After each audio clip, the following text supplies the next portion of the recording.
And welcome back to Brothers of the Arcana. As always, I am Alex Aldea. I am co-host Dave Ferrigno. And with us, we have Chuck Dunning. Chuck Dunning, who's a friend of the show and just a lovely human being that I've had a chance to work with a little bit one-on-one and a little bit in community settings, and certainly through his wonderful books. Just a little bit about Chuck. He is a Freemason with a deep commitment to contemplative practices within the Masonic tradition. He's also a huge contributor and a part of the Scottish Rite, Southern jurisdiction, I believe, right, Chuck? That's right. And the Knight Commander of the Court of Honor, and as well as creating the Academy of Reflection. We could talk a little bit about that. We had Randy Sanders on the show, who is a buddy of yours and a buddy of ours, and just a wonderful, wonderful human being. And you have a little bit of I should say, a large background in the mental health and counseling spaces. I'd love to hear a little bit more about that if you're interested in chatting about that, and get a better sense of your expertise in meditation and such. I've read recently, and I got a copy for Dave too, of Rose Quarry Oratory, which is just, man, it's a tour de force. I mean, it's such a complete system primer idea of how to be contemplative esoteric within the larger Christian context, which I think is something that is so needed in Christianity today. Because I don't know, I go to some of my friends' churches, and you probably see some of this down in Texas. A lot of evangelicals. You go to church, they start out with a sort of a rock concert kind of a thing, and then the guy does a homily for about 40 minutes, and then there's another rock concert, and you're on your way. They give you a coffee, whatever. Sometimes they give you your own single serving of communion, which you give to yourself, and that's just, I don't know if that's right or wrong. I just know it's not for me. Whatever that is, it's just almost strangely alien to me in terms of the idea of communal practice and esotericism and what Christianity really means. And I'm totally ripping you off from now on. I am also a Christian esotericist. After I read that book, I said, I'm that too. So thank you so much for being on the show and for joining us today. Well, I'm glad to be here, and I'm really pleased that book has been so meaningful to you. I hope that it's useful in lots of ways. And one of the things that is important to me is not only reaching out to Freemasons, but reaching out to Christians who are looking for a deeper experience of their tradition.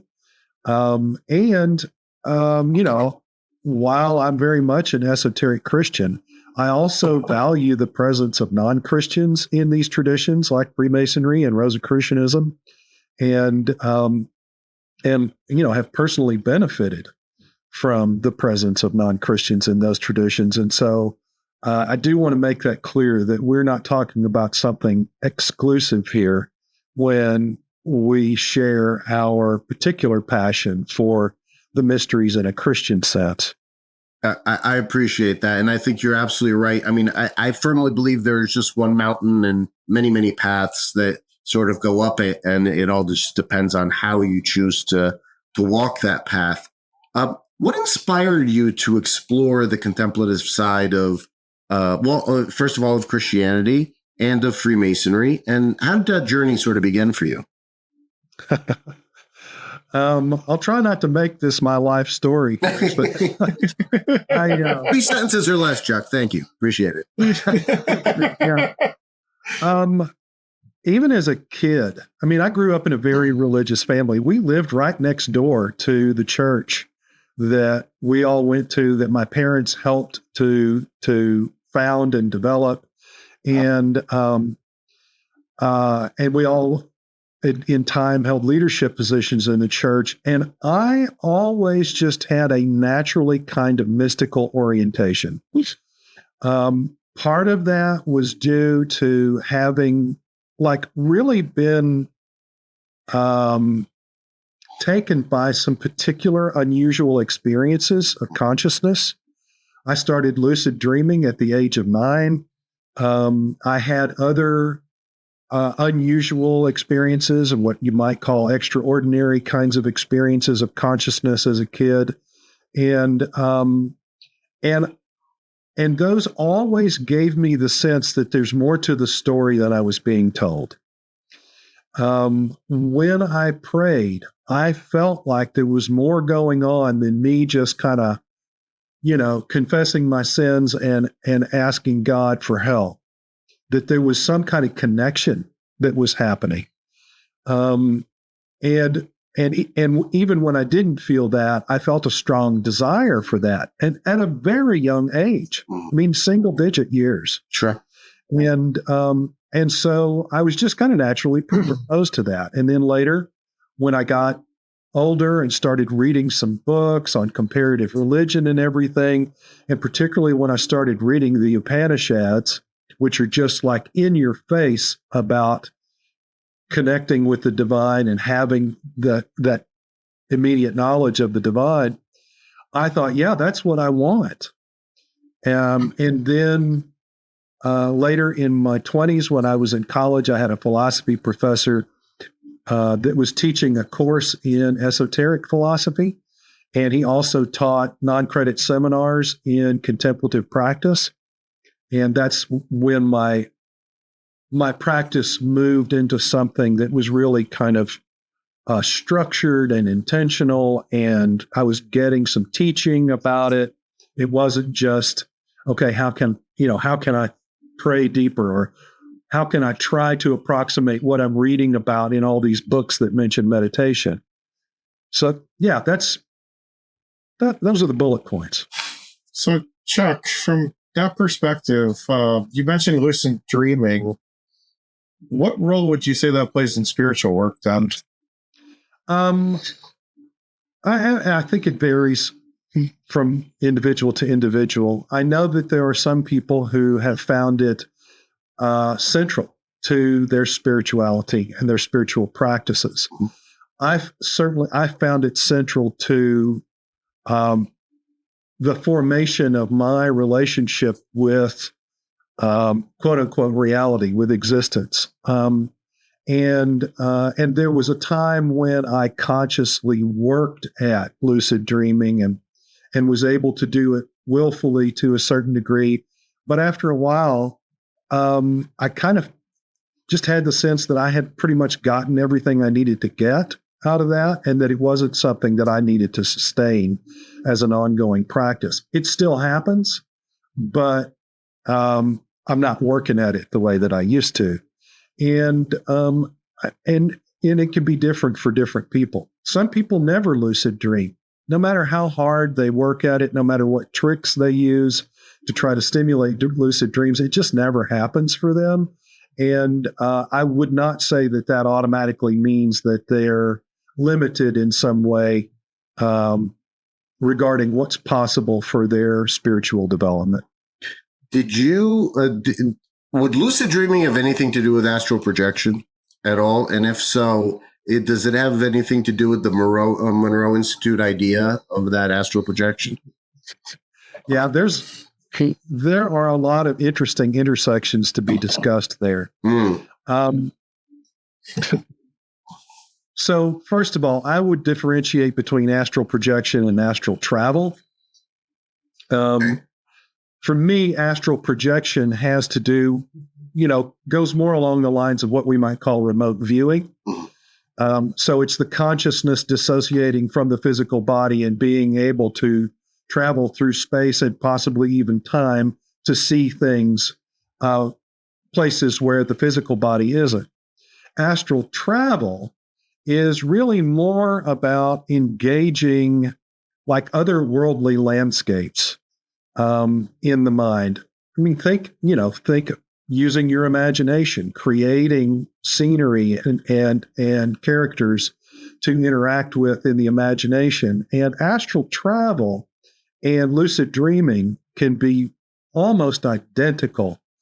When astral travel is done in really deep, concentration and focus, my experience is that one loses consciousness of their body, their sense perceptions, and I'm just in there really tuned into that imagery, and spontaneous things are happening the way they do in dreams.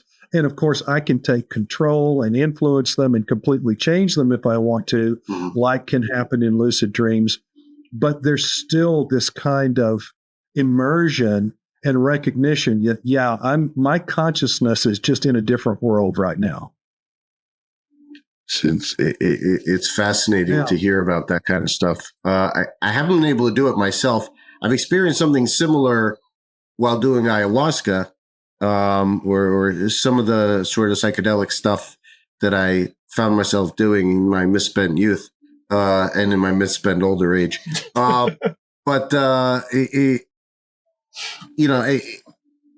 again, that's something that's sort of doing it for you, right? So it's holding the space on your behalf, rather than you doing the work of doing that. So I guess there's another discipline there. There's another probably mechanism that has to be worked on, a muscle that has to be trained to some extent. Yeah, that's right. And there are lots of really good techniques there are basically three kinds of things that need to be developed. One is you need to learn how to be able to relax really, really, really deeply, and be able to do that consistently, at will. And number two, you need to be able to concentrate very well and be able to hold concentration. And number three, you need to be able to generate imagery through the use of your imagination to generate very specific, clear imagery, and using your powers of concentration, hold on to that imagery. And a good course of development will help you build those skills so that eventually what can happen is that degree of spontaneity where you begin to interact with things like you would in a dream. Characters can speak to you and do things without you telling them what to say, without you thinking ahead of time, this is what that character needs to do.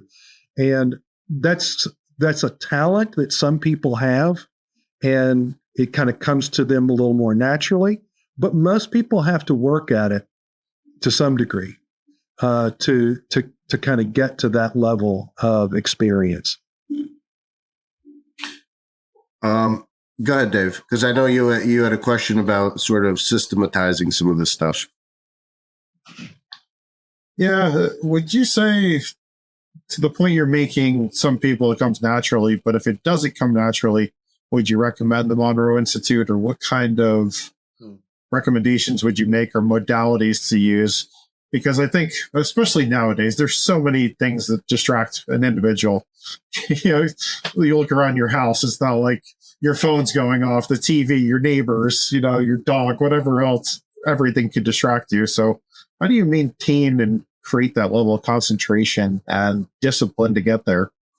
Yeah, well, it's like any other art or science, you've got to practice it. You have got to set aside time, and you've got to devote energy to practicing it. Yeah, some of these things like, binaural beat technology, like used by the Monroe Institute, and some of the various apps that are out there that you can use on your phone, entheogens, those kinds of things can assist you in slipping into those kinds of states of consciousness. But to Alex's point earlier, they don't really help you develop that muscle very much. Can they make it easier to pass through the door sometimes? Yeah. Once you've experienced it, once you've kind of been there and you know what that's like, it can be easier to get there again. But there's no substitute for actually developing the strengths and abilities through repeated, consistent practice. Okay, so that sort of begs the question as to what is the right path here to develop that repeated, consistent practice, and how do we get there? Yeah, That's a good question. And I think you're just going to get different answers depending upon which tradition that you're looking at, which school, even within a particular tradition. They're going to typically a well-developed system or school is going to provide you a series of lessons and exercises to work through that will get you there. And in some schools, you're going to find some differences from others. They're going to emphasize some things and de-emphasize the others. But I will say this, is that any system or school that doesn't begin with developing the skills of relaxation and concentration is presenting a serious shortcoming for their students, because those are the real cornerstones for any kind of consistent, stable, disciplined inner work. So there's a couple different things that you reference in your book, and let's just take Rose Quarry Oratory since it's the most recent and freshest on my mind anyway. Although I have read Contemplative Masonry and several others of yours, and I've enjoyed them tremendously. Rosicrucianism is certainly one of the forefront ideas, and so how does the tradition of Rosicrucianism? Okay, I'm trying to figure out how to best ask my question here, because Rosicrucianism is, first of all, it's a bunch of traditions, right? So, and even from the manifestos, was there really a Christian Rosencrantz? Is that even relevant to the modern day? Whether there was or not, part of the Rosicrucianism has now gone into the Scottish Rite. Part of it is within the Masonry. Part of it's outside of Masonry, and and does that even matter in terms of the practices and everything else? People don't have to be Masons to be Rosicrucians. Go.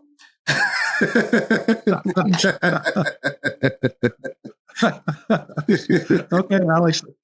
Honestly, I kind of, in trying to follow you there, I kind of got lost from the original question. So excellent. That makes two of us. All right. So I guess my question. Actually, three of us. Yeah, Dave too. Rosicrucianism is a modality to establish this sort of contemplative practice if you're so willing to use it, I suppose, as that modality. How does it sort of work within that space? How can you get there through that? And then we'll go through a couple of other esoteric traditions, like we did with Mark Stavish, just to try to get a sense of different possibilities for folks that may want to think about that. Well, you find as much variability just within the broad scope of Rosicrucianism as you do within the entire scope of Western esotericism, and maybe even wider in some cases than Western esotericism in general. So you have magical Rosicrucian schools. They're really focused on ceremonial magic, and not just the external ritual work, but also the internal magical processes, the high magic. And you have Rosicrucian orders that are more mystical in orientation. They're really focused on that devotional kind of experience that comes through loving the divine with everything that you are, and through a process of mystical realization, recognizing your unity, your oneness with the divine, and everything else. So you've got the magical, and you've got the mystical. You've also got the more of a kind of psychological orientation within Rosicrucianism that really kind of is oriented towards personal development and kind of becoming as self-aware in a psychological way as possible, and improving yourself as a member of society in ways kind of like Freemasonry does. And then there are also manifestations of Rosicrucianism that are just philosophical. It's just intellectual, period. They're not interested in so much in like really trying to change, develop, improve any aspect of your being other than just gaining kind of intellectual knowledge and historical knowledge and that sort of thing, which also bears some similarities to things that happen in Freemasonry. Okay.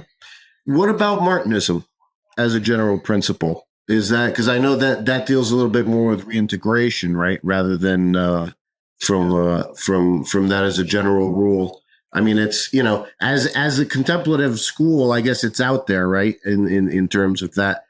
Can you shed a little bit of light in that respect, as far as from your research and stuff? Yeah, I would say, again, there's some variability there. Maybe not quite, I would say not as much as we see in the broad scope of Rosicrucianism. But, I mean, there are Martinist orders that really do tend a little bit more towards a kind of a magical practice that, they're really heavily connected with the Elu Cohen tradition, and they see them as complementary and even necessary complements to each other. Then you have more mystical forms of Martinism where people are really genuinely doing inner work that is focused on this kind of devotional experience of the divine and coming into greater harmony with that, which we could speak of in terms of reintegration. And of course, there's a magical perspective on what reintegration means too. And so, but at some point, those two, I do think they do complement each other. And then within Martinism, there are also plenty of Martinist orders and groups out there that are essentially just fraternal organizations that have a more spiritual kind of atmosphere to them. And that's about it. That's, they're just maybe like a more spiritualized form of Freemasonry. And yet what they all have in common, just as all Rosicrucian traditions ultimately kind of go back to the Fama Fraternitatis, the Confessio, and the chemical wedding, all Martinist traditions trace their root back to Saint Martin and his realization that this deeper contemplative approach to the divine of recognizing one's own personal connection with the divine deeply within, that was the most essential practice. Saint Martin makes that clear. I know that there are some people that argue this point, but to me it seems clear that Saint Martin had kind of had enough of the complexity of what happened in the Elu Cohen and said, I think that there's a more direct way to get where it is that I want to go and to know what it is that I want to know, and to become what it is that I want to become. And so I think that that's a common heritage in Martinism. That's fascinating. And that's a beautiful way to put it. That whole idea of and I think you're talking about the path of the heart kind of thing, right? What he sort of espoused in that. I remember reading about that kind of idea, and it's a very Christian idea in that sense, but it's not just Christian, because obviously, if you want to, it's Sufi, it's Hindi, it's a lot of things. So that's very interesting. Getting more into what about stuff like Golden Dawn or OTO or other things like that? We talked about that with Stavish. So, especially OTO, and then getting into the left-hand path stuff. And this was a question that sort of came up with another brother who was OTO, and he mentioned that he was. And he said, well, that's my path towards enlightenment, I guess, or whatever. Can you have a left-hand path towards enlightenment? Is that even possible? Yeah, well, I think you'd have to do an entire episode on what do you mean by the left-hand path. I suppose. Because there really are lots of different viewpoints on that. I mean, it's almost like you're not going to find any two people that are going to agree down to the nth detail on what the left-hand path is. But if we talk about it in the sense of kind of a rejection of authority, is often part of the left-hand path. It's like, I'm not going to be subject to institutions, to systems, to traditions telling me what I should think and shouldn't think and presenting me with dogma and doctrine. And I'm more interested in developing my own divinity to its highest point rather than having this devotional relationship with the divine. But I mean, that kind of left-hand path can ironically lead a person into a realization of their oneness with the divine, despite their own resistance to it. Now, I know that there are plenty of people out there who consider themselves left-hand path practitioners that would say what I've just described as the left-hand path is inaccurate, that certainly doesn't fit what they practice and what they experience. And I want to say that I have got some very dear friends that regard themselves as left-hand path practitioners who are genuinely loving, caring, compassionate, insightful human beings who have a great depth of spiritual insight and wisdom. So while I don't regard myself as a left-hand path practitioner, I don't really regard myself as necessarily a right-hand path practitioner. I'm not even going to go in that direction and try to clarify what we mean by that. I mean, I see myself as a kind of Christian middle way guy, and Western esotericism middle way guy, and so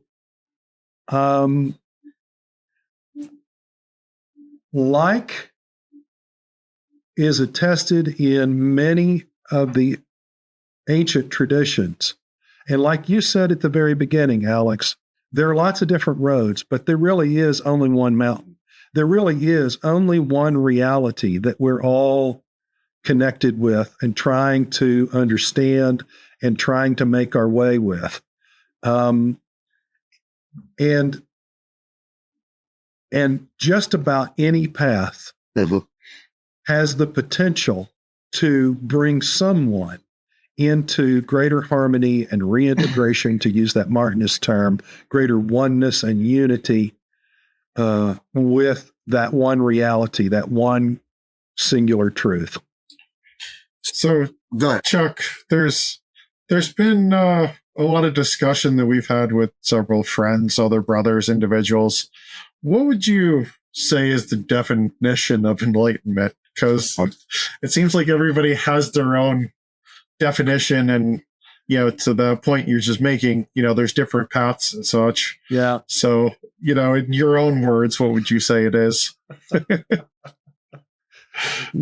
You guys are throwing me some really crazy pitches today. Left-hand path, Chuck, enlightenment. Well, you're the expert. Have at it. Well, maybe the problem is that I've been doing this stuff long enough now that it's just really hard for me to talk about these things without making all kinds of qualifications and and noting exceptions to whatever it is that I'm going to put forward. Yeah. Okay. What is enlightenment? Oh my gosh. I'm just going to speak for me personally. Yeah, absolutely. Sure. Please do. So I would say for me personally, there's kind of a ladder of enlightenment that parallels Plato's allegory of the divided line. And each step up that line, moving from what he called acacia into pistis, and from pistis into dianoia, and from dianoia into noesis, is a progression of enlightenment. And And the language that Plato used was that this is our progression toward knowing what is really real.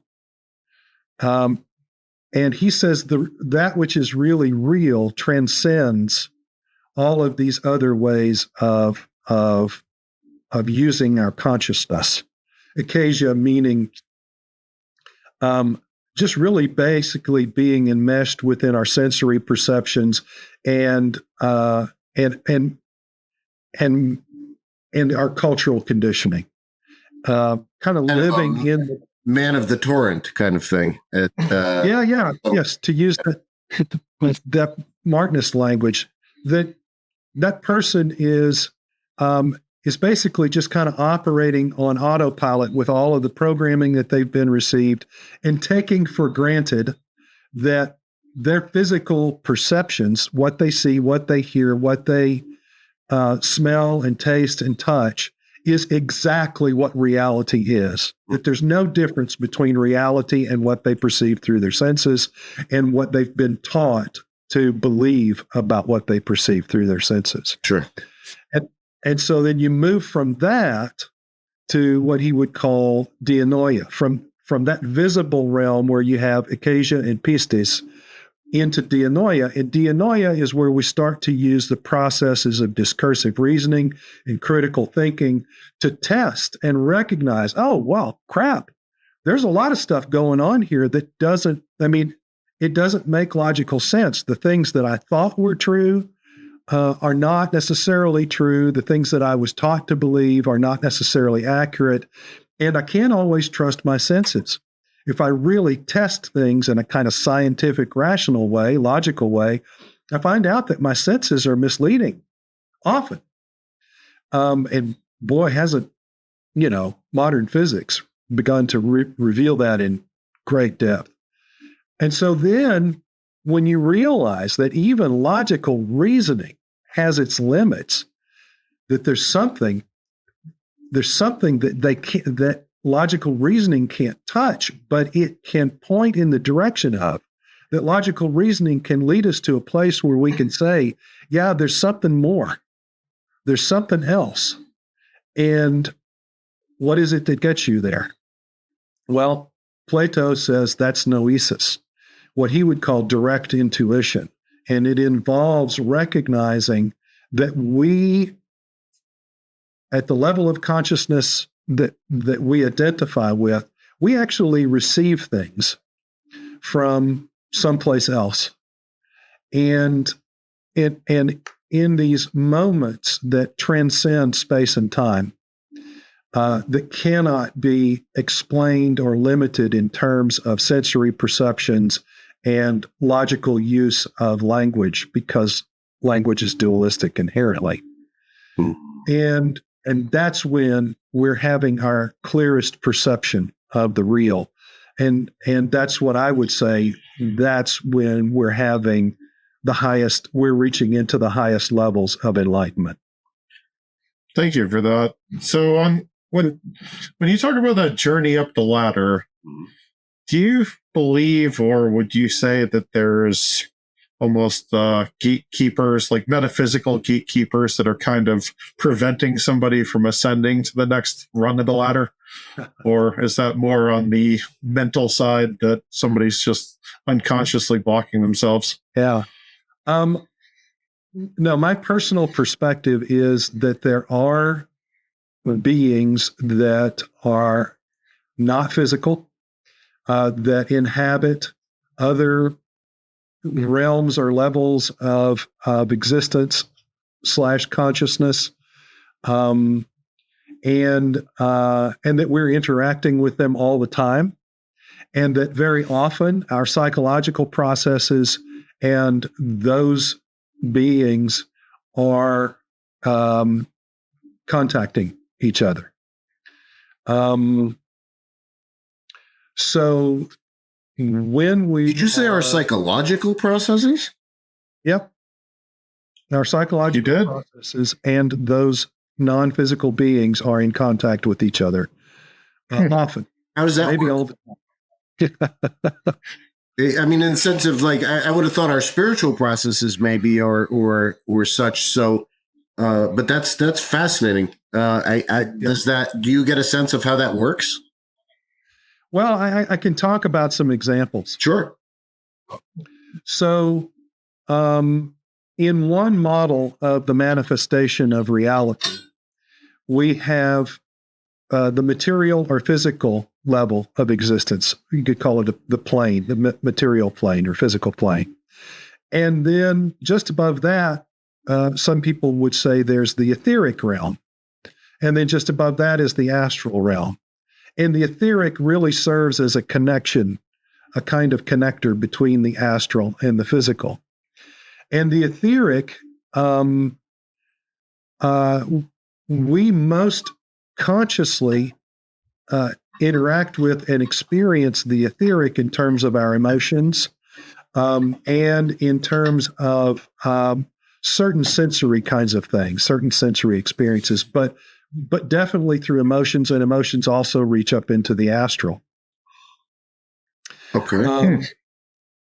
Well, there are beings that exist just within, like, say, the etheric realm. That's where their home is, kind of the way ours appears to be here in the physical world. And so they can have an effect on the energies at that level that can affect our emotions, and our emotions can have an effect on that level that have an effect on them. Okay, go ahead. So, for example, one of the metaphysical theories of addiction is that you literally have a kind of etheric monkey on your back. That's an old phrase. I'm dating myself. You don't hear it much anymore. Right, sure. You know, you literally have a kind of etheric monkey on your back that feeds off of the energies that are connected with your addiction. That craving, that feeling of satisfaction when you get the high or whatever it is that you're trying to get through your addiction. And all of the tension that's involved in trying to feed that addiction, there are creatures that actually feed off of that energy. And so they're inclined to kind of keep you in the addiction. And this is one of the reasons why things like banishings and exorcisms, for example, can actually have really beneficial results on people. And they may only be short term because you're just kind of pushing these things away for a while to give the person a sense of freedom. Oh, wow. Okay, this is what it feels like to not have that monkey on my back. But, you know, they still have the potential for it coming back in some way often. And so there's always this deep inner work that has to be done for true healing and overcoming your susceptibility. Now, that's a real negative example of the kind of relationship we can have with non-physical beings. There are very positive examples as well. You know, we talk a lot about spirit guides, for example. That's a real popular term in kind of New Age spirituality and in some more ancient traditions. Some people think of the holy guardian angel, for example, as a truly separate entity who watches over us and influences us and guides us towards fulfillment of our potentials. So, yes, I say I do believe and am convinced that there are other entities apart from our own individual being that we interact with all the time without even realizing it. Fascinating. I pay attention to a guy named Angelo DeLullo. I'm not sure if you're familiar with his work at all. He wrote a book called Awake. He's also got a YouTube channel called Simply Always Awake. And he leads people through contemplative practice. I don't know if you'd call it contemplative. I guess he probably would fit somewhat under that moniker. Keeps pointing the way towards a non-dual state, right? Yeah. Ideally, a persistent non-dual state, beginning with Kensho or Satori, and then moving into that ladder of enlightenment from there. So that's more of the Eastern idea of how to do that, right? So he comes from a Zen practice. I think he was he was a student of Adyashanti and that sort of tradition. I've had sparks of that breaking through. Haven't been able to keep it though. As of yet, would love to. But that's a pretty cool thing. Getting back to addiction for a second though, I had a friend of mine that is he's a white guy from Michigan, but he's been down in the Amazon for a while, studying to be a shaman, and learning the songs, going through all the ceremonies and everything. And he had a friend of his that a girl had some addiction issues. And literally when he was studying with the plants, and this wasn't necessarily hallucinogenic plants, it wasn't ayahuasca, it was more like Noya Rao or Bobinsana, Kiriksanango, some of the plants that were endemic of the area, which are usually activated through meditation, contemplation, and tobacco at some point. But he saw in one of his meditations, he saw very clearly there was like a big insect sort of thing feeding on her spirit. And it was like this sort of a, creature that it knew that, she had this addiction and it was just plain as day that was something that was happening. So, she had to go through a fair amount of stuff to rid herself of these things. And I don't know if she's done it fully or completely, but that's an interesting thing. Can you talk about the whole idea of how to achieve that first bout? I guess if you want to go the Greek route, right, of the line, or the idea of hitting Kensho and keeping it, of attaining a persistent non-duality, if that's the first real step towards enlightenment, or really that's your ticket into the game of living on a high, on a whole different level. Is there a way that you know of or have practiced that can get you there? There are lots of things that can get you there, and sometimes it can happen without you even consciously trying to invoke it, or evoke it. And I think that's an important thing to remember. Is I think it was Father Thomas Keating, who's kind of regarded as the figurehead of the contemplative prayer movement that has happened, that began in the 20th century, as an expression, a newer expression of a much older tradition in Christianity.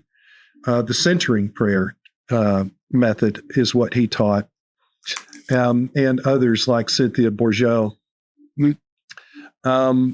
I think one of the things he said one time was, look, all of our practices don't make the unitive experience happen.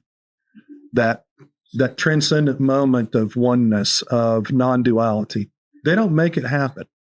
They just prepare you for it. All your inner work just prepares you for that. And I would say that the preparation is, on the one hand, makes you more open and receptive to that kind of an experience, that kind of a realization or knowing.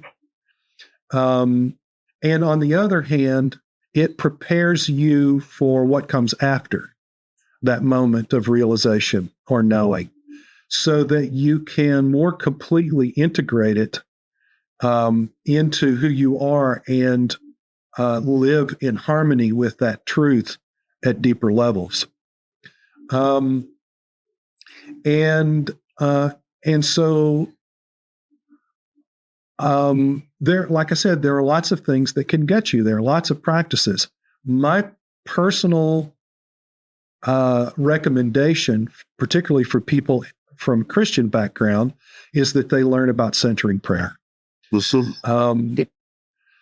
There are also other methods of using chant, for example, that are very powerful. I love chant. It's one of my favorite practices. And it's something that's fairly universal. It's not just, restricted to any particular place on the globe or any particular religious tradition, although it's done differently in different traditions and different locations. But the power of the voice and the vibration that happens through the voice has an effect, I think, on our nervous systems that helps open us up to the greater possibility of this moment of knowing or realization.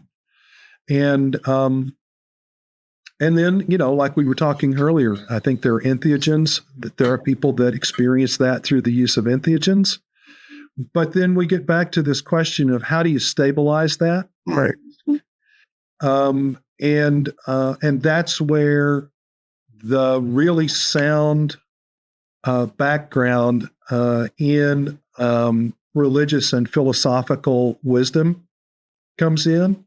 The importance of virtues, the importance of self-awareness, of examining yourself and being honest with yourself about, how your mind really works and what you do and do not have control over, and what your strengths and weaknesses are, what your vices are, which virtues may become more naturally to you.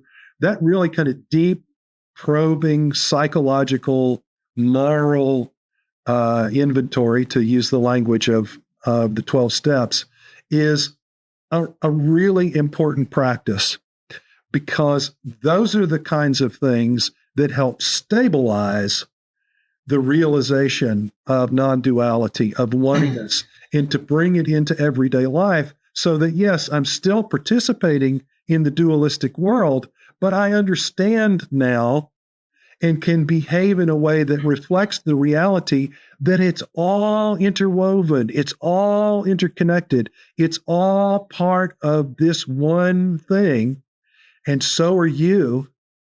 And when you start relating to reality and other human beings that way, well, my word for that is love.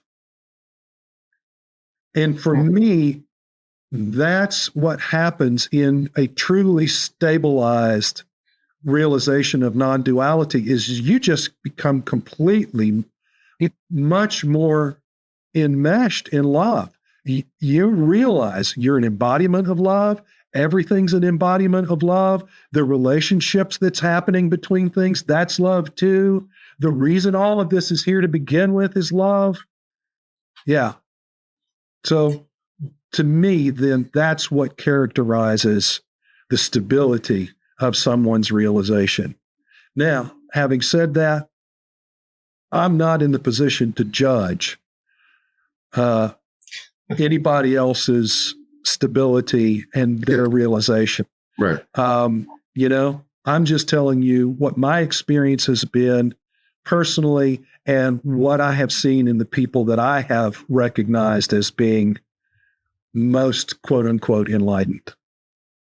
So do you see paradoxes as like a stepping stone, or is it something that people need to resolve on their journey, to enlightenment? Like, how would you describe that?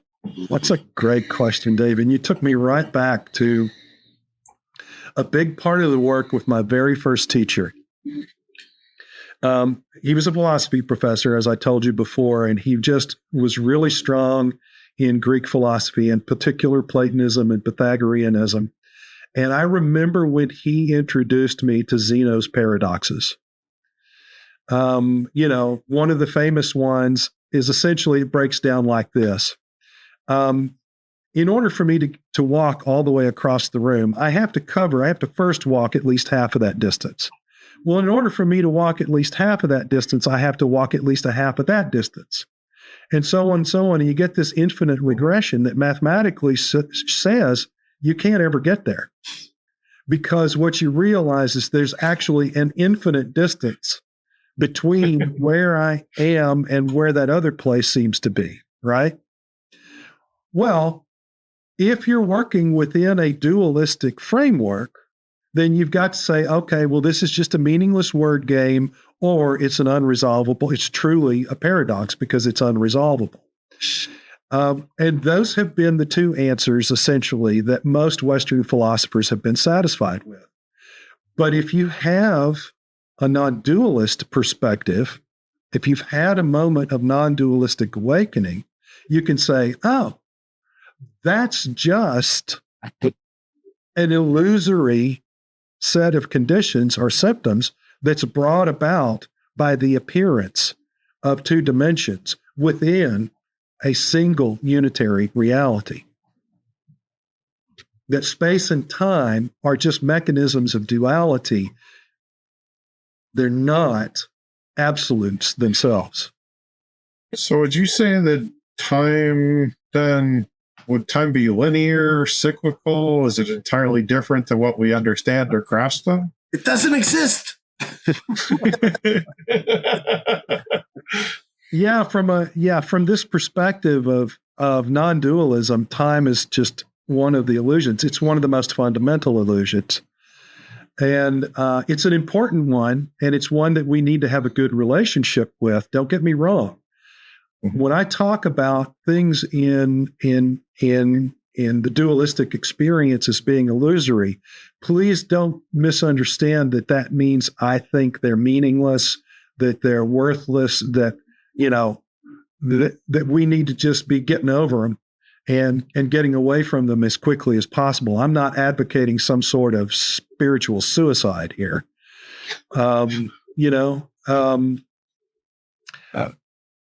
So what I think is that time is an illusion, and that from higher perspectives of consciousness and being, so we were talking about those other beings, that there are levels of being and consciousness at which time is like, it's no more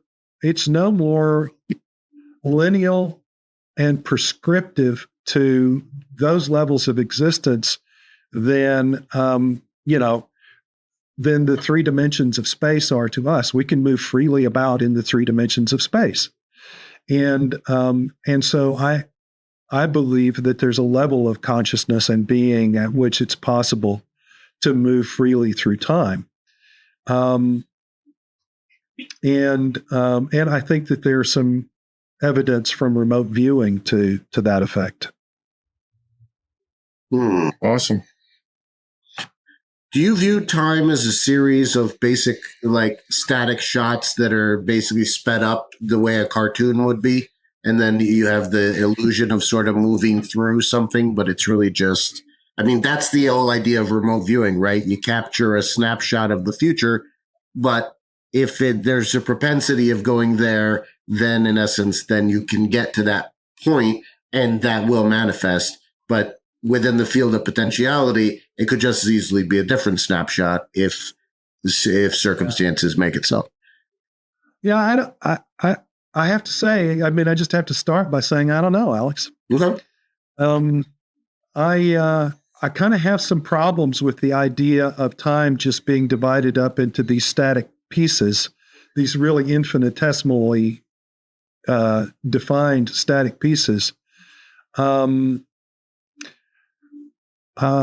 Because one of the things that suggests is that there's no fluidity in time, and that everything is determined, and that there's no free will.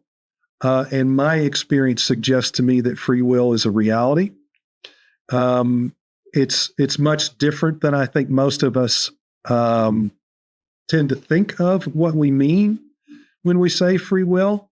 But that there is a reality there in which we are, at least potentially, agents of undetermined change. So how would you describe free will then? Yeah. Left-hand path, enlightenment, free will. Yeah. Just throwing all the zingers at you today. Okay, so one of the things that I have said from time to time is we don't have free will. Free will has us. Oh, Wow. Interesting. that when we try to think of free will, so I guess in a way, what I'm going to be doing is taking the via negative approach on free will, what it is not. It's not just a matter of using our usual thought processes to consider options and then pick one, right? We can, through,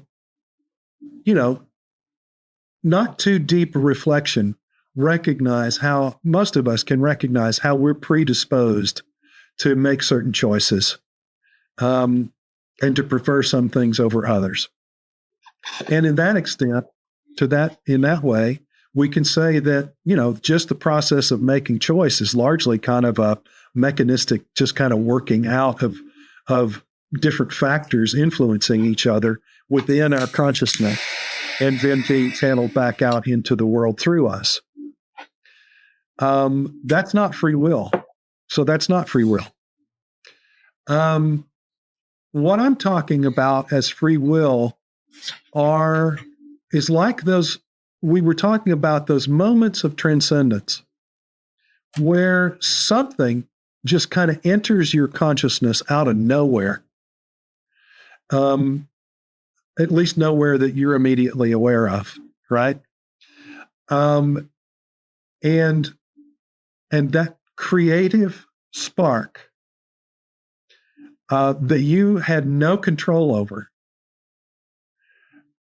that's closer to what I would call an experience and an expression. It's an experience of free will, and then when you try to give it form, then that's an expression of free will, and you're just the instrument of it. You didn't own any of that process until, you decided, oh, I'm going to respond to that, and I'm going to try to do something with that. That's when it starts to express itself. So free will has us. We don't have it. It's fascinating. It's beyond our personal level of existence. One of my horrible frustrations is you do a little confessing here, if I could, Father Chuck, is that bless you, my child. Yes, absolutely. Is that and I talked to a buddy of mine, Kenny, who I hope to have on the podcast too. Just a wonderful guy. He's a music producer, now developer, but he's lived his entire life by tapping into his third eye and putting decisions to it and then getting an answer, whatever it is. Another friend of ours, Mark, is a very contemplative guy. He uses the heart, right? He says he goes all the way down to the bottom of the heart where it's the quietest place in the body. And he's able to access that quiet and to be led by it, right? And, it's both the same. I had them both in the same room yesterday, and they're both talking to me like, Alex, use the third eye. Alex, use the heart. I was like, I can't go to either of those places, and I'm trying to be guided by something other than my own ego, which isn't working out for me, let me tell you. It's frustrating that I can't quite get to these quiet places. And obviously, as you say, the first step is relaxing. I find that extremely hard to do. So for guys like me, and I'm sure there must be other guys out there, they're like, well, all you have to do is just meditate. Yeah, but I just can't get there. I can't get to, there's places in my body that don't actually ever relax. So like, how do I get to the point where I can relax deeply if I can't relax deeply? Yeah. Well, I think one of the things, and I don't, please don't misinterpret my tone here. Sure. One of the first things you have to do is stop saying I can't, Alex. Okay. This is one of the hard lessons I had to learn, and that's why I'm speaking to you the way that I am, is that part of my conditioning was to say that, that there were things that I can't do that. That's actually, from a psychological point of view, and particularly from a Jungian point of view, that's how we create the shadow, is by saying I can't to things, either because we think it's wrong or because we think it's beyond us in some way, that we don't have the talent or the ability. And so when we say that, when we talk to ourselves like that, we're pushing some potential farther out beyond our reach behind us into the shadow. And so I would just beg you to be really, really careful and try to catch yourself in talking that way. Okay. Now, I also want to be empathetic and recognize that you've obviously made some really serious efforts to try to relax and practice relaxation. And I'll have to acknowledge that, they're like with anything else, there are going to be human beings somewhere on a bell curve with regard to this ability. Sure.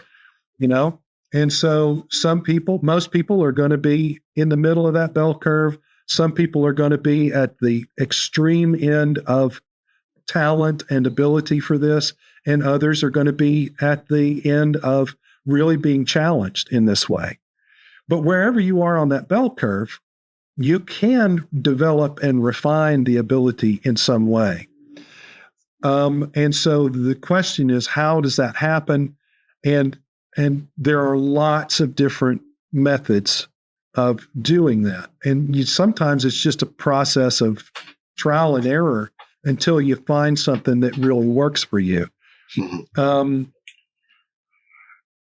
One of the things that was really, really helpful to me when I was trying to learn to relax and what relaxation was really like was I was working in a drug and alcohol rehab as a technician. I wasn't a therapist yet. And one of the therapists there knew that I had an interest in meditation and this kind of stuff. And it was just getting started for me. I was just going to this philosophy professor that I was telling you about. We were just developing our relationship, and I was developing this relationship with a therapist. And he said, yeah, I'll teach you how to do this. And he taught me this process of relaxation that was just really, really, really effective. And I learned then how to facilitate that for the residents of the therapeutic program that we were in. And one of the things that I have learned over the years is that having someone guide you through a process of relaxation, a number of times, and helping you learn that, helping you get there, that can be a really important thing. That assistance of another human being can be even more effective and powerful than an app, right? Because the app isn't giving off the kind of energy that the individual human being does. Sure. They're not radiating that energy field that the human being does. And an app cannot have the kind of back and forth conversation and reflection with you about what that experience was like and how maybe to tweak it a little bit so that maybe next time it works a little better, or how you can begin to then do it for yourself. So this obviously makes the point that I think personal coaching, to use a kind of a business term, is really, really important in this esoteric business.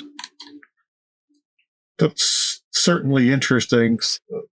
I have a question. So, what would you say is the true meaning of working on yourself then? And, we were just talking about duality. How does that duality apply while working on yourself? And just to give a little background, I think there's so many times where you see people go through a breakup, or people go through financial hardship, or just life experiences happen, and it really transforms them and causes them to work on themselves. But, to that end, what would you say is the true meaning of working on yourself? Yeah. I think it's, in one sense, it's as simple as this. It's paying attention to what goes on within you emotionally and mentally. That's it. At its most basic level, is just paying attention. And not just assuming that, on the one hand, that's either totally self-directed, that it's not in reaction to anything at all. You're just this totally independent entity that's completely self-determined. So that on the one hand, and on the other hand, I'm just this completely manipulated, controlled kind of victim of circumstances, right? But to recognize that there's a middle ground in there, that we do have individuality and self-determination, and we do have reactivity to circumstances that is sometimes beyond our awareness and control. But what helps us keep that middle position is what we were talking about earlier. And that is the realization that, oh, wait a second. If I really pay attention to my consciousness, I can recognize moments when something enters into it that isn't just a result of one of those two things. So with the ego, as Alex floats away over there, because his ego is so big, right? Just kidding. But how would the ego play into that, while working on yourself? Is that something you would recommend you have to essentially take out of the equation altogether? And how would somebody do that? As long as you're in dualistic consciousness, the ego's there. It may be really, really thin and flimsy and lightweight at some times, and other times be the exact opposite. But to some degree, the ego is always going to be there if you're in duality, because it is that perception of otherness, right? I am something separate, something other, something different from whatever else.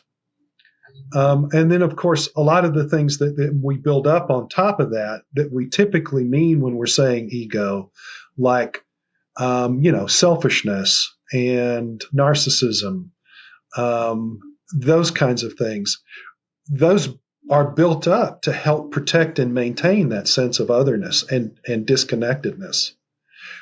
Somehow we've gotten the idea that it's dangerous for that sense of otherness to become thin and lightweight and flimsy, and to recognize our interconnectedness with everything. That's been part of our programming, is to believe that that's dangerous. And there's probably also some natural drive for that as well. It's a combination of nature and nurture. But so the idea of once and for all annihilating the ego and then continuing to exist without an ego while you're in duality, as far as I'm concerned, that's just another illusion. Can a person be free from narcissism and selfishness? Yeah, I think that there have been some human beings who have demonstrated that their ego is so refined and so transparent that there's just no hint of narcissism or selfishness in those human beings. And those are really special human beings to me. Thank you, Chuck. It's nice to be recognized. Yeah, absolutely. No, would you say, and I don't want to put you on the spot, but I sort of do, because I think it's a wonderful thing if we could speak on that level of, like, after I say that you experienced an awakening, would that be fair to say? Throughout your process of on that Kensho level, in other words? It's fair to say that I've had a number of experiences that I would call non-dual experiences. Okay. Do you still exhibit a monkey mind in that sense, where thoughts are okay? So that has not in the moment of those experiences, but coming out of them. Yeah, I still do. Got it. I'm just trying to sense, because obviously the way that at least DeLillo talks about it, and I guess Adyashanti, at some point what happens is the way that it's described is after the Kensho, when it sticks, quote unquote, what happens is you lose the perspective or the depth or of time and space between yourself and the immediate moment, right? So then you have that non-dualistic thing. Assuming that's persistent, then the monkey mind stops, but what starts instead is basically almost an immediate idea of shadow work, because it's almost like you have no skin then. You're literally in the present moment, moment to moment, and all of that stuff comes out because there's nothing really holding it back anymore. Your id, in essence, kind of just assaults you, and you have to just, on whatever level, start to deal with the shadow because there's just nothing holding it back anymore. Have you experienced any of that kind of thing, and how do you deal with it?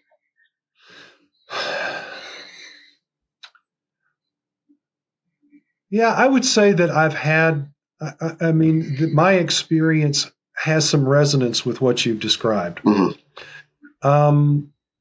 So when I answered the question, yes, do I still experience monkey mind? I do, but not in the same way that I used to. What I find is that there are moments in life when my awareness of the non-duality of things, when my awareness of dualism as a veil on non-duality kind of slips away, I kind of forget it for a little bit. In the same way that a person who's a lucid dreamer might slip in and out of lucidity in a dream. It's like 1 second, oh, I'm dreaming. And they get so involved in things that they forget that they're dreaming. And then they go, oh, that's right, I'm dreaming. But if you're a lucid dreamer, you know what this experience is like. This a very similar thing has happened to me in the aftermath of the unitive experiences or the non-dual experiences that I've had. They don't happen as often. They don't last as long, but they still happen. And when I'm in one of those moments of non-lucidity, then my mind can start functioning again in the way that minds typically do when they don't have non-dual realization. Like flitting around and being anxious and jumping from this to that and trying to overanalyze things and Got it. And not relating to things from a position of love, and but more from a position of ego, and more about self-love than loving all, and self in the sense of the small s, which is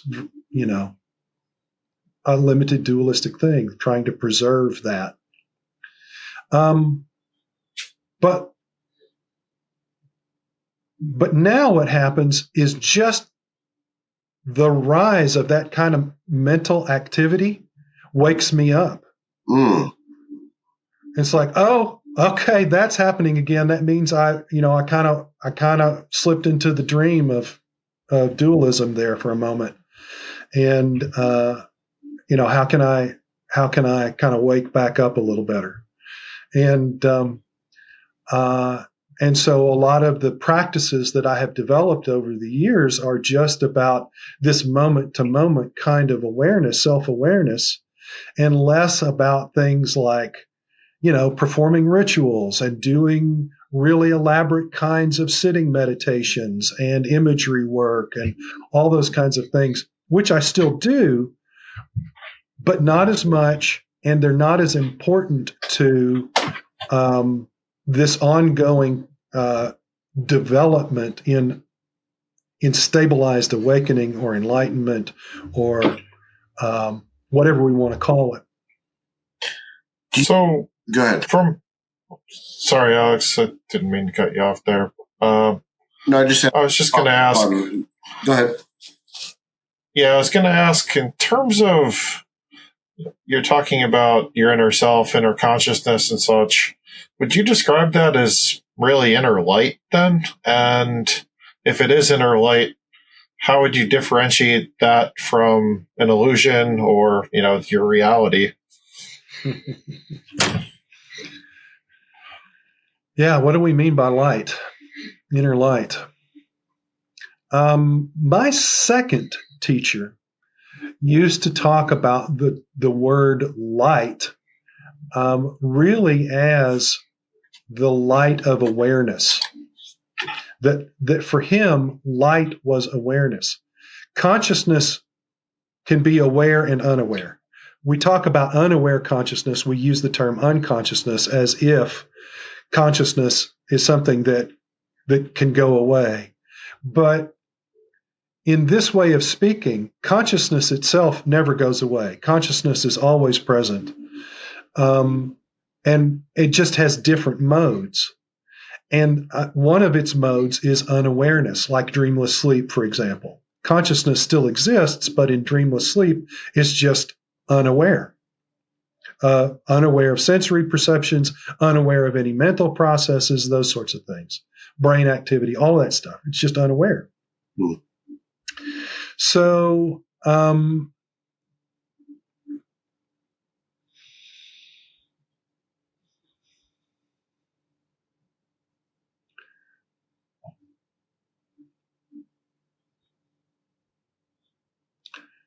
well, there's an example. I just slipped into unawareness because I was so busy trying to explain what I mean by this that I forgot where I was going.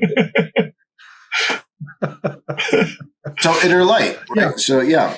Yes, that's right. So thank you for bringing me back to that. Yeah. So the inner light is awareness, right? It's like a beacon of awareness. Where are you turning your attention?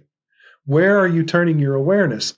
That's light from this teacher's perspective. Mm. And so when we say Masonically that we're seeking more light, what we're actually saying is not that we're trying to receive something like light shined on us. What we're really trying to say is we're trying to become more aware.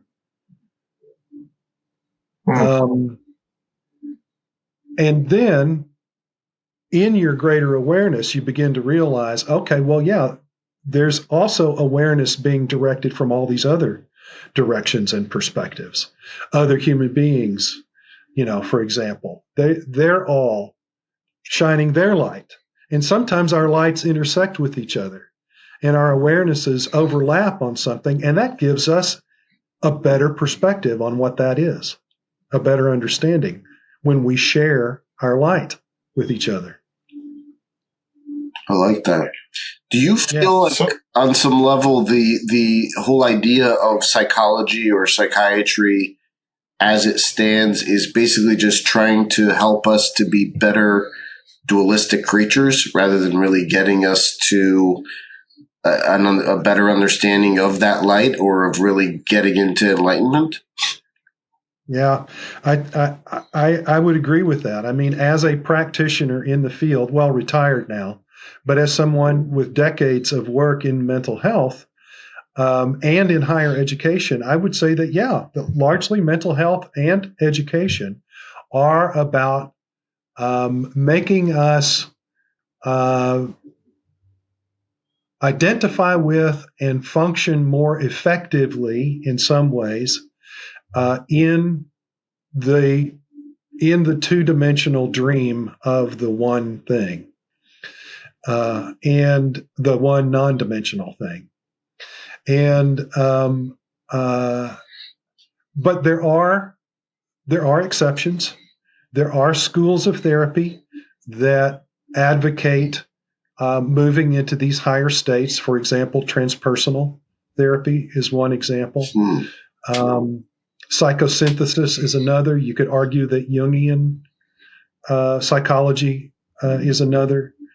And there are educational systems and programs that that at least have a philosophical background that acknowledges the potential for transcendence. Mm-hmm. Yeah. So one how? example, One example for that would be like the Waldorf school, associated with Rudolf Steiner. Mm-hmm. It's kind of based on a lot of the teachings of Rudolf Steiner. There's a philosophical background. Like Landmark then and Est and stuff like that? Yeah, I think you could argue that, yeah. Mm-hmm. Interesting.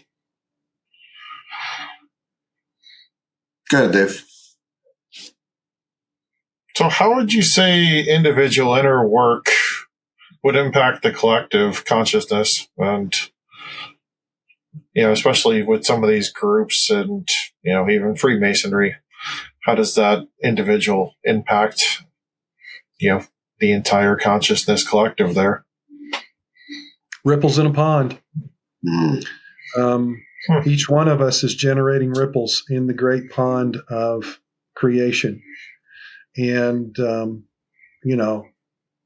at different frequencies, different amplitudes. And the question is, what kind of ripples do we want to generate? Those ripples go out and they interact with other elements within this great sea of existence. And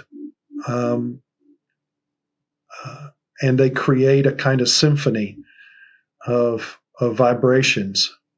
And so we have to ask ourselves, how do we, in our heart of hearts, how do we want to contribute to that symphony? What's the sound we want to produce? What do we want others to hear from us in that symphony? And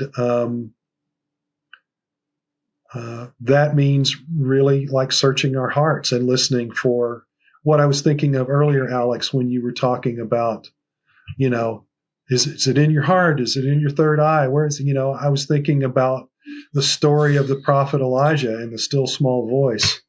It wasn't the rumbling of the earth or the lightning flashes and stuff like that were the voice of God, but it was the still small voice. And so it's all of this work that we've been talking about doing, of trying to get into that place of openness and receptivity to realize the touch of the divine in our lives, is about, in this language that we're now using, hearing that still small voice and then sharing it like a prophet would do, singing it, putting it out there, sending those vibrations out into the world. And we can do that through, all kinds of different means. Some of us do it through writing and speaking. Others of us do it through acts of kindness and generosity. Paul in the New Testament talks about spiritual gifts, and every one of those things that he lists as spiritual gifts can be a way of radiating love in purer forms out into this great sea of existence.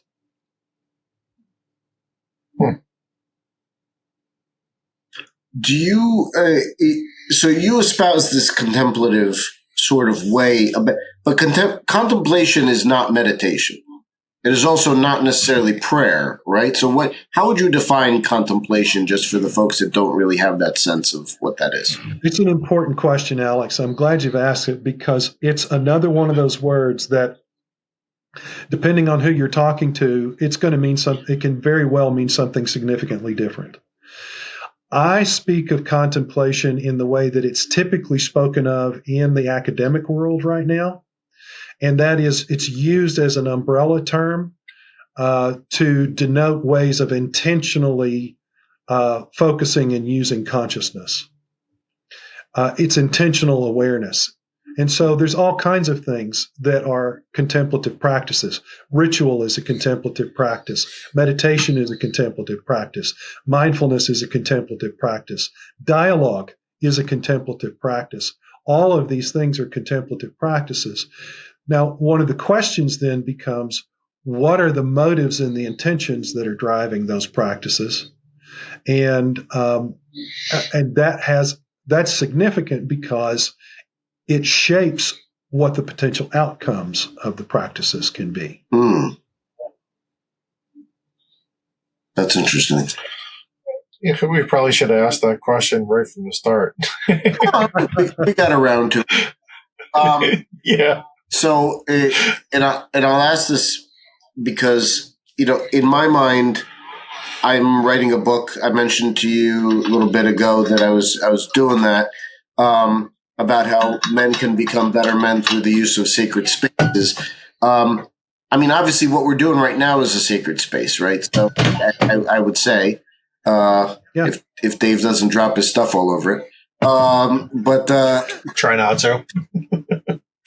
Just put it down anywhere. It's fine. But the whole idea, Dave's burning incense. I do that too, and I'm sure we all do to some extent to create a certain atmosphere that can be done. And I guess it's with the idea of sacred space is a workshop, right? So it's a way to use it as a doing to create change within ourselves, however we're going to do that. How does contemplative practice create that sacred space? Mm-hmm. Well, at an individual level, what I do, I have practices that I do here just on my own in my home. I have a little dormer window nook up here on the second floor of the house that is curtained off, and that's where my oratory is. That's where I do my prayers and meditations and my personal rituals are in there. And just looking at the curtain, I'm looking at it right now. Just looking at that curtain automatically starts to shift my consciousness, because I've got this habitual kind of reinforcement that says, okay, consciousness is changing. I'm moving in there to change consciousness, and consciousness is already changing as I move into there. So that also happens at a group level. It's like, even with a Masonic lodge where the guys are not thinking about any of this contemplative, some Masonic lodges, many Masonic lodges, nobody's talking about contemplative stuff, even though it's mentioned in the ritual. Right. Nobody's talking about meditation. They're not talking about sacred spaces. And yet their mind is already changing as they approach the lodge building, and as they cross that threshold into the lodge room, there's already a set of expectations about what are you going to be doing with your mind, how are you going to be acting with your body, what kinds of emotions are and are not appropriate in this setting. Those all changing consciousness. And, we defined contemplation or contemplative practices as intentional changes in consciousness, intentional changes in awareness. And so that's just kind of built into into the way our minds work and in the way we interact with others.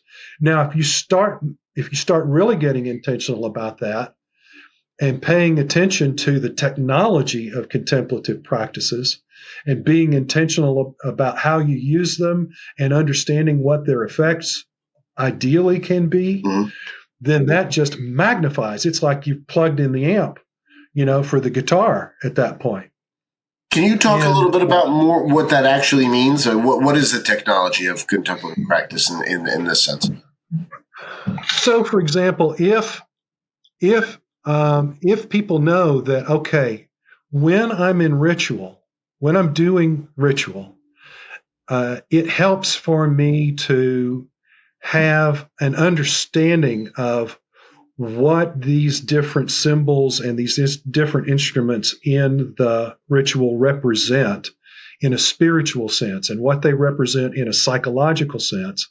If I'm aware of that, and I'm also aware of what kind of effects that this ritual is supposed to be generating on the people that are participating in it, on, if it's an initiation, on the individual that's receiving it, then those effects, if we think about it carefully, if we can contemplate it, we recognize that there are going to be emotional energies that are associated with what we're trying to project and with what the effect is on the person that's receiving it or the other people in the ritual.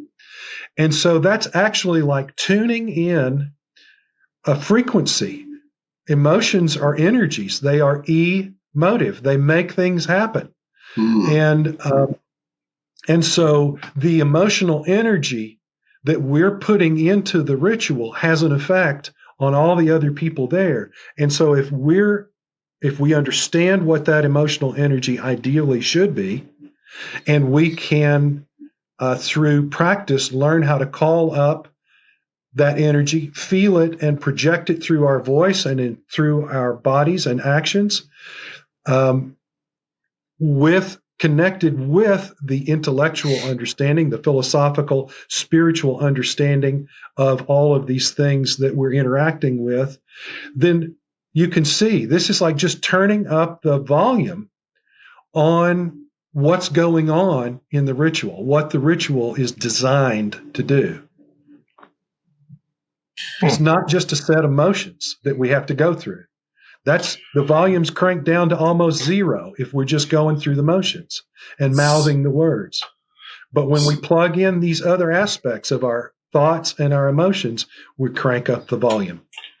Would you then argue that, and not to put you on the spot here, and I'm not disparaging or saying anything negative, Alex is wincing over there, would you say, especially in Masonry then, at the moment, too many guys are going through the motions and not turning up the volume? Because I've read, I love your blog and reading about the Chamber of Reflection. We have one in our lodge, which I feel like is just an amazing experience for everybody. It's a must-have.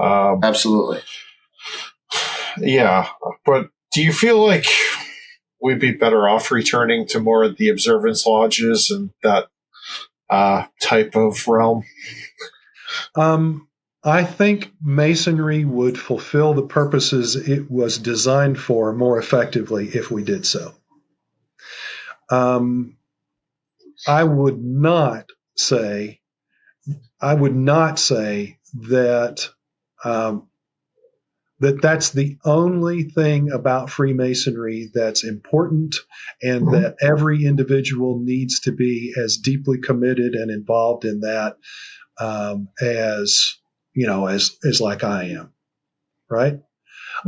I'm deeply grateful for the fact that there have been Masons for generations now who have found something in the ritual worth preserving, even if they didn't find it worth contemplating at a deeper level.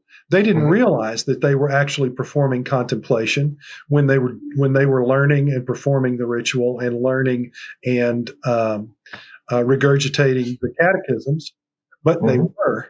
And it had a positive effect on them in some way. Everybody benefits in some way from those experiences. But again, it's about turning up the volume. I mean, or you could say it's like turning up the brightness on the TV screen. I mean, most of us really want to watch a broadcast, a video of some kind with the brightness turned down so low that we have to squint at it to see anything, to make out anything that's meaningful, that touches us in any way. No, we want that brightness turned up so that we can actually see what's happening, and have the volume turned up so we can actually hear what's happening. That's the difference that I'm advocating needs to happen in Freemasonry, and not just Freemasonry. There are other orders, some of them that are well-known esoteric orders, where that's not happening. People have kind of fallen into the practice of like going through the motions and mouthing the words, and they've got the volume down near zero.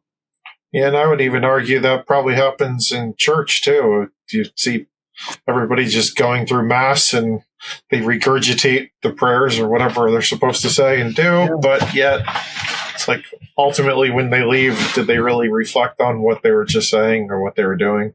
Yeah, probably not.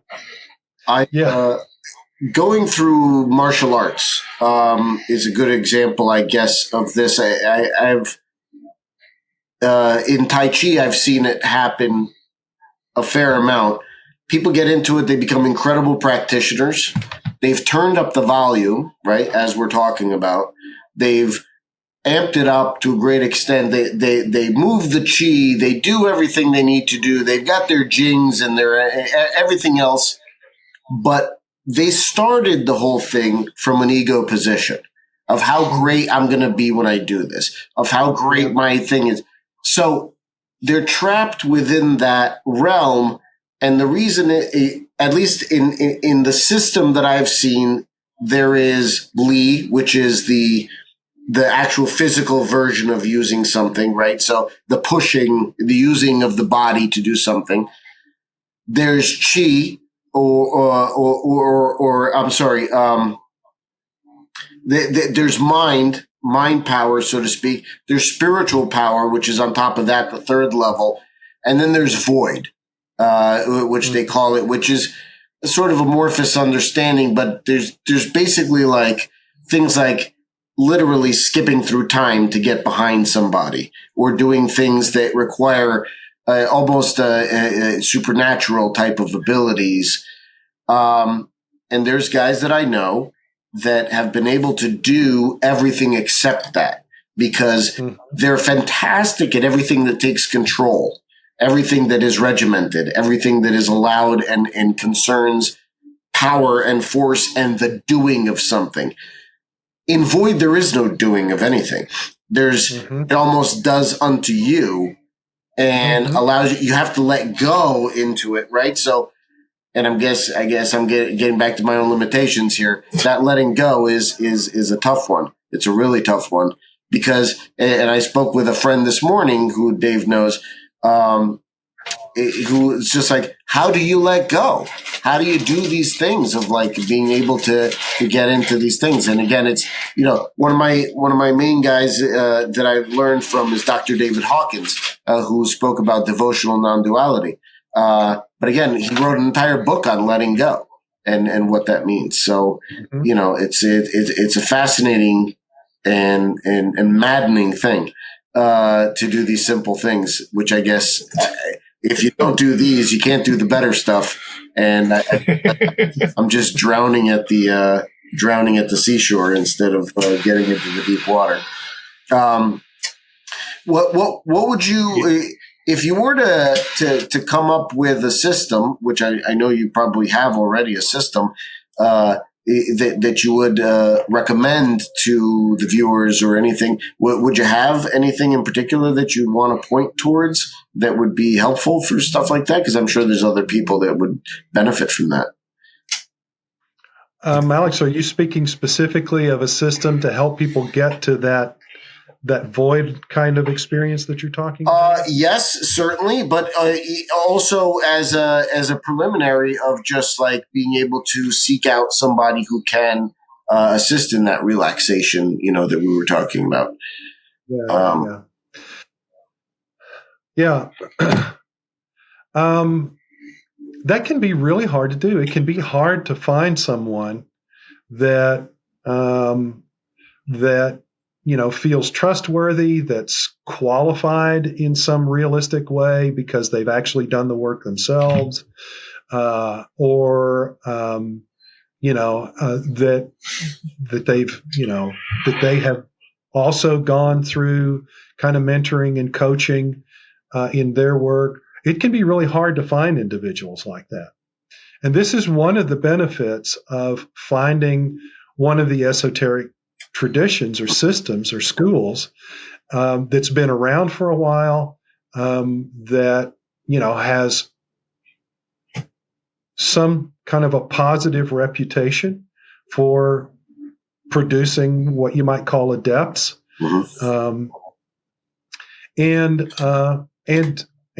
then go ahead and kind of signing on and putting yourself in that student position. If you're not interested in an organizational approach, then it can be even harder to find an individual to work with who can say, yeah, I can take you through that process without you having to, become all involved in this society or this fraternity or whatever. I suppose one of the ways of doing that is to look for the people out there who have websites or blogs, look for people who've written books, who write articles, who do podcasts, and just really, really carefully exercising your faculty of discernment to try to see who out there is it that seems to be the kind of person that your heart and soul naturally resonates with, and try to make contact, reach out. And there are a lot more of those kind of people that are willing to make themselves available than I think a lot than folks realize. Really? Okay. That's great to hear. Yeah. They may have some limitations and say, hey, I'm definitely glad to be a consultant and a coach, but it's not something that I can do like on an everyday basis or once a week or whatever. And so you may have to work within their time limitations. Sure. But there are a lot of folks out there that are willing to help out and have, I would say, a legitimate background for providing that kind of assistance. Got it. Yeah. But they can be hard to find, even though there are more out there than we know. I will say that, but they can be hard to find. I guess you don't have to go to Nepal necessarily or someplace like that to. Well, just call Arendelle and talk to Elsa, and you can let it go, Alex. I guess I don't know what all that means. Okay, it's a Frozen reference. Okay. I'll ask my niece when I see her later on today. There you go. She's big into Frozen. Do you? You mentioned before that, and we don't typically get into Freemasonry for a bunch of reasons, because obviously, we're all Masons, but there's things that obviously we can't talk about publicly to folks outside the fraternity. But you did mention that there is, at least in your mind, what the original understanding of Freemasonry was sort of there to do. And I think we could probably talk about that with some clarity, sure, without infringing upon any of the stuff we can't talk about. So what in your mind was that idea, that mission of Freemasonry, at least originally? Yeah. I think Freemasonry was meant to be initiatic, mm-hmm, and transformative, and to lead individuals and groups of individuals to a realization, to a deeper awareness of their oneness with the divine and each other. That's what I think it was meant to do. When I say initiatic, I mean change the direction of my life. Mm-hmm. When I say transformative, I mean actually become a different kind of presence in this world. Right? So change to become a different kind of presence in this world. And then all of that facilitating me becoming more in harmony, more in tune with the divine, recognizing my connection with the divine, and therefore with each other human beings, and therefore being a more effective presence of the divine within the world. Wow. That'd be really good. Have you seen it do that in any meaningful way currently? I mean, in certain areas where it has succeeded in doing that exact thing? Yeah, I can think of some lodges that I would say are probably more effective along those lines than the norm. Mm-hmm. And I can think of plenty of individual Freemasons who that has been the effect of their experience, their participation in Freemasonry. That's great. That's very heartening to hear. I mean, I think, as we say, on the individual level, I think there's a fair amount of New Jersey Masons that do a really good job of that. That's our main pool of being able to chat about. I will not comment on what level organization in New Jersey is doing either good or bad. I don't think it's my place to discuss that. Certainly not among non-Masons, but even though I think obviously there are plenty of efforts and programs and things that I think are extraordinarily worthy in the smaller microcosms to which I've been a part of that I could speak to and I could say good job. And say that. I think the larger organization is trying its best to meet certain challenges of the modern day. We'll see how that goes over the long term. It'll be an interesting thing to see. Dave, you have any more burning questions you want to put to our guest? So circling back, okay, those entities you were speaking about within, kind of the gatekeepers, the dimensions, whatever, when you're going up the ladder, could they be misconstrued possibly as aliens or some other type of entities like demonic or, jinns, whatever folklore is out there as well? Yeah, absolutely. Yeah, I think so. And I think, different cultures have different ways of relating to these beings because we can't, at least ordinarily, see them with our physical senses and interact with them through our normal means of interacting. And even if we could, and sometimes it appears that it does happen, I think they present themselves to us in ways that are culturally relevant. They learn how to speak our language, so to speak. Mm-hmm.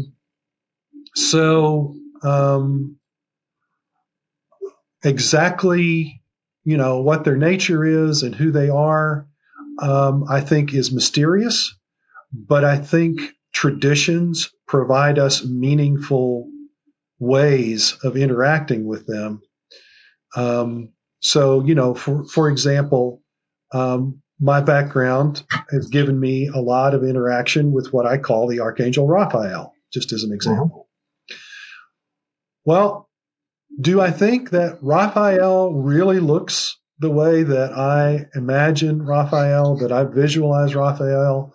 Do I think that Raphael really has the name Raphael at some,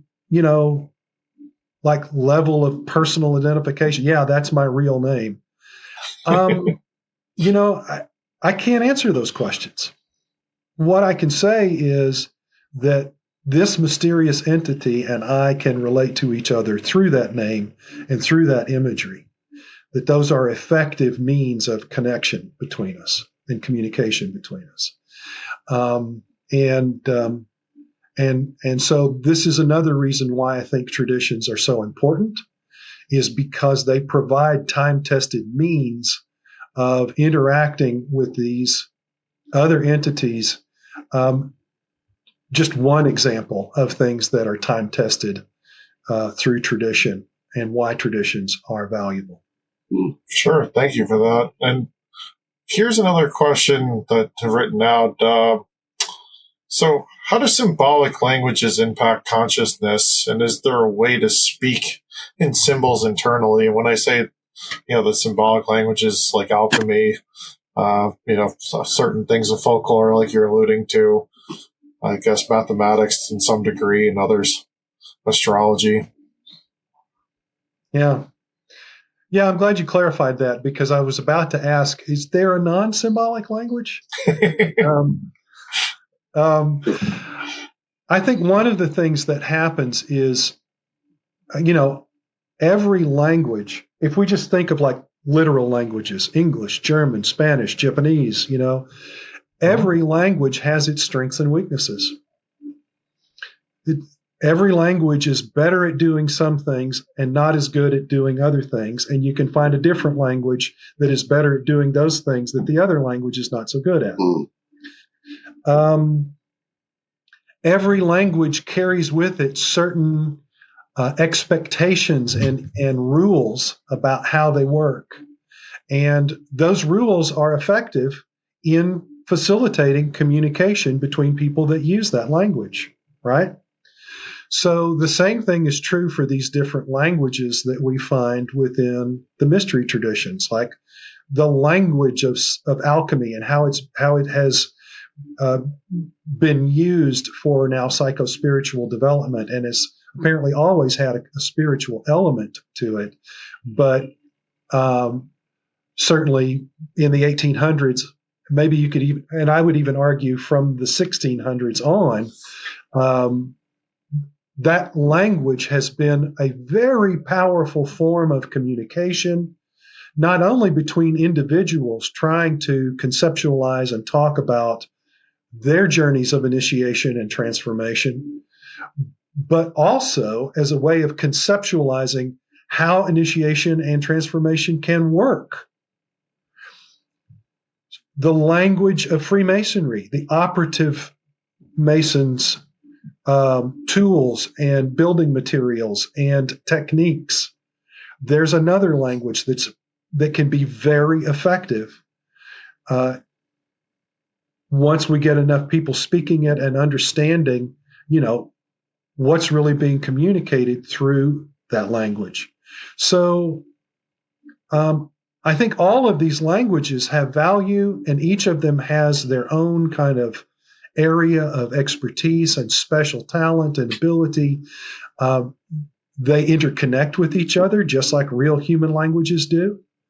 And to some degree, we can say that they're all manifestations of just the primal instinctive drive toward language. Just like we have a primal instinctive drive toward transformation. And so it's just different circumstances in which those drives arise and begin to manifest determines the kind of languages that get developed for how they're expressed and facilitated, for how that those processes of initiation and transformation are expressed and facilitated. So let me ask you this. Obviously, there's certain limitations to all these languages, and we even have other languages like Enochian, for instance, the language of the angels, quote unquote, ostensibly, as it's said.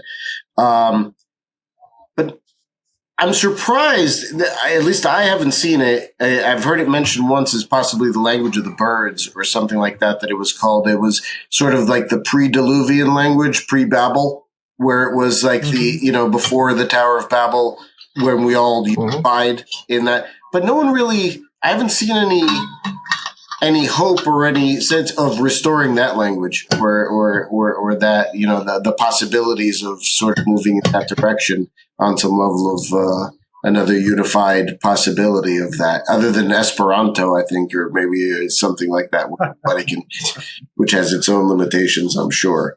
But do you have any ideas about that at all? That sort of pre-Diluvian language or anything that was around at that time? Yeah.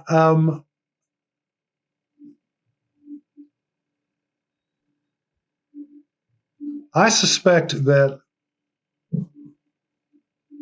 language has kind of arisen organically in different places and different times. It has emerged organically. If we're just talking about spoken language, for example, that has emerged organically in different places and at different times. And of course, those times and places now being so far back in pre-recorded history that, we're hard pressed to say when and where and what they were. Sure. I know that linguists have done a lot of work to try to trace back to, what maybe the earliest known or deducible language could be. So like Proto-Aryan, for example, Proto-Indo-Aryan language. This is not something that I have any expertise in. So, what I would say from an esoteric perspective is that for me parallels the idea that was real popular in the Renaissance of the Prisca Theologia. The original truth about the original metaphysical truth about existence that was communicated directly from God to human beings. It's like what Krishna said to Arjuna, I guess. Whatever that might be. Yeah, or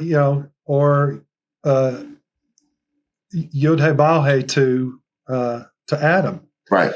for example. And so I think what the idea for me really gets at is what I was trying to describe earlier, and that is that we are innately endowed with an instinct, a drive to experience and express these dimensions of reality.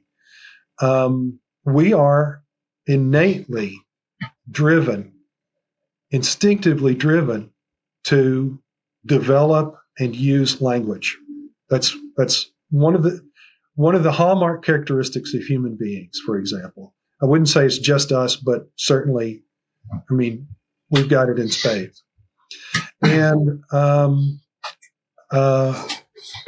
And similarly, there is this innate, instinctive drive to seek initiation, transformation, and some would call this the path of return, to rediscover our source, our connection with the source of everything and the oneness of all things. That's something deep, deep, deep, deep down we know, although it's heavily programmed out of most of us, I think, these days. Mm-hmm. We've been taught to ignore it. We've been taught to poo-poo it. We've been taught that it's, a fantasy and a delusion, and yet we're driven to it. And some of us really consciously so. And so, is there an intersection? That's an interesting question between our drive for language and our drive for initiation, transformation, and the realization of oneness?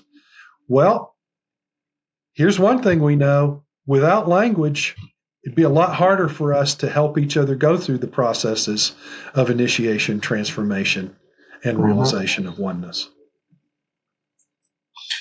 What about when it's almost like a language without language, like energetic transmissions, like for instance, right? Whether we're talking about theurgy, if I'm getting the word right, or theurgy, you're accessing the divine or trying to master the below, quote unquote.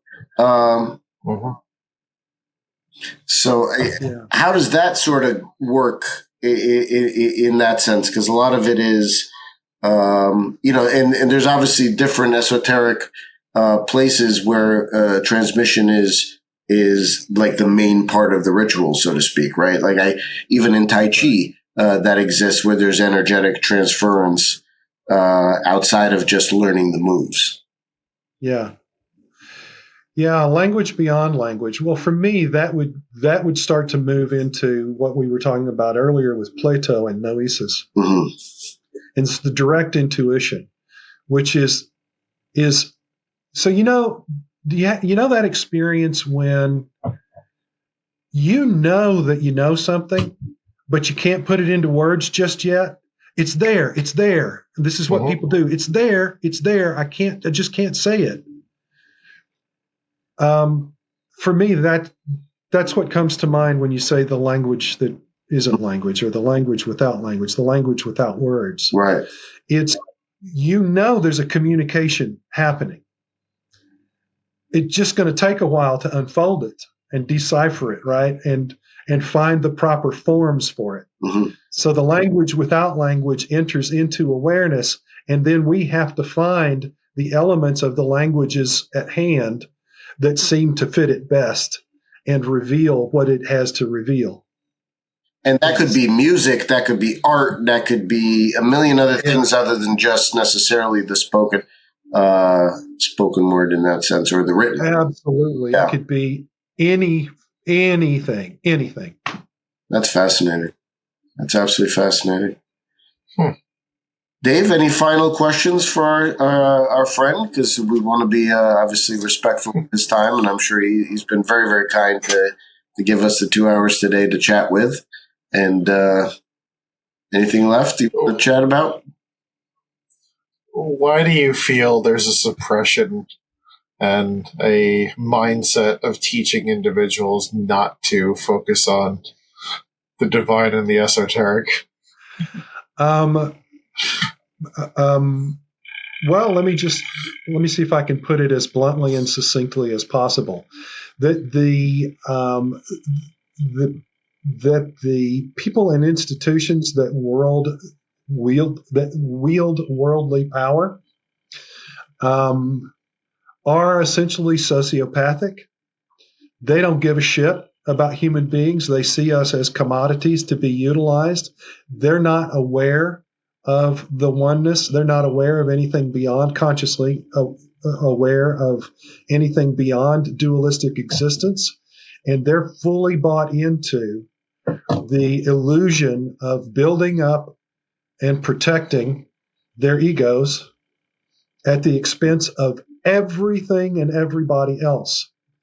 And they want to keep us away from the realization of oneness and unity because it threatens our submissiveness to their power. Wow. And our susceptibility, not just our submissiveness, but our susceptibility to their power.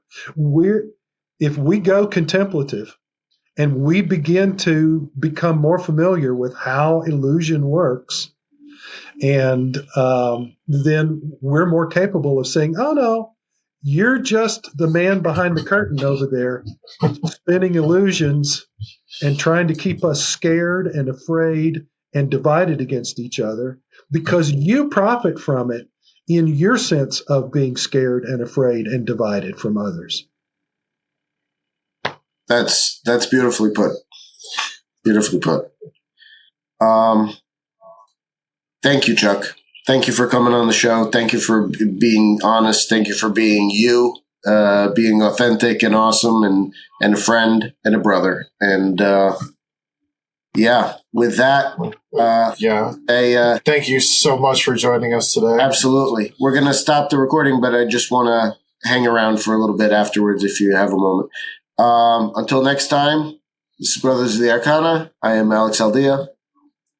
I am Dave Ferrigno. God bless. Caritas. Absolutely.